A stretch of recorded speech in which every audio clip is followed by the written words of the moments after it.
ఇక పిఠాపురం ఎమ్మెల్యే గారి తాలూకా ఏపీలో ఎన్నికలకు ముందు ఆ తర్వాత ఎక్కువగా వినిపిస్తున్న మాట ఇది. పవన్ ఫ్యాన్స్ వారి బైక్లపై ఇలా స్టిక్కర్లు అతికించుకుంటున్నారు.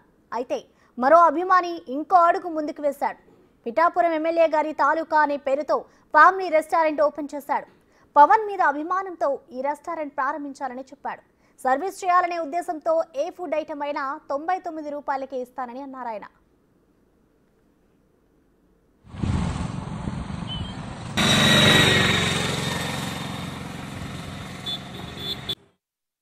$300, $400, $500 ఉన్నా కానీ కేవలం ఏ ఐటమ్ ఉన్నా సరే మన ఫుడ్ ఐటమ్ మన హోటల్లో తీసుకుంటే 99 రూపీస్కే నేను ఫుడ్ ఐటమ్స్ ఇవ్వడం జరుగుతుందండి.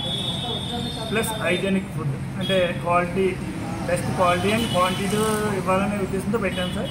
ఇది పవన్ కళ్యాణ్ గారికి మీద ఉన్న అభిమానంతో తప్ప వేరే ఉద్దేశంతో ఏం లేదండి. నెక్స్ట్ నేనేదో దీని మీద ప్రాఫిట్ అయితే తీసుకోవాలని నేను అనుకోవట్లేదు. సర్వీస్ చేద్దామని ముందుకు వచ్చాను. ఎంతోమంది వేరే భావాలతో వచ్చి పెట్టారు. ఈ ఎమ్మెల్యే గారి తాలూకా అంటే ఎవరు చూసుకోరు కదా, ఎవరు దీనికి అడ్డు చెప్పరనే ఉద్దేశంతో పెట్టుంటారని అనుకోవచ్చండి. కానీ ఎనీ టైం నా హోటల్ ఓపెన్లో ఉన్నంతసేపు, ఈ రెస్టారెంట్ ఓపెన్లో ఉన్నంతసేపు కిచెన్ డోర్ ఎప్పుడు తెరిసే ఉంటుంది. ఎవరన్నా సరే డైరెక్ట్ వెళ్ళి దాన్ని చెక్ చేసుకోవచ్చు. అదేవిధంగా ఎవరికి పేరు పెట్టామని చెప్పేసి ఏ అధికారి ఉన్నా రావద్దని కాదండి, ప్రతి ఒక్కరు రండి, విజిట్ చేయండి, దాన్ని చెక్ చేయండి. తర్వాత నాకు ఏదైనా మైనస్ ఉంటే మీరే డైరెక్ట్ వచ్చి చెప్పవచ్చు. నాకు ఎటువంటి అభ్యంతరం లేదు. నేను అంత ధైర్యంగా చెప్పడానికి గల కారణం ఎలాంటి ఫ్రాడ్ ఇందులో జరగదు కాబట్టి.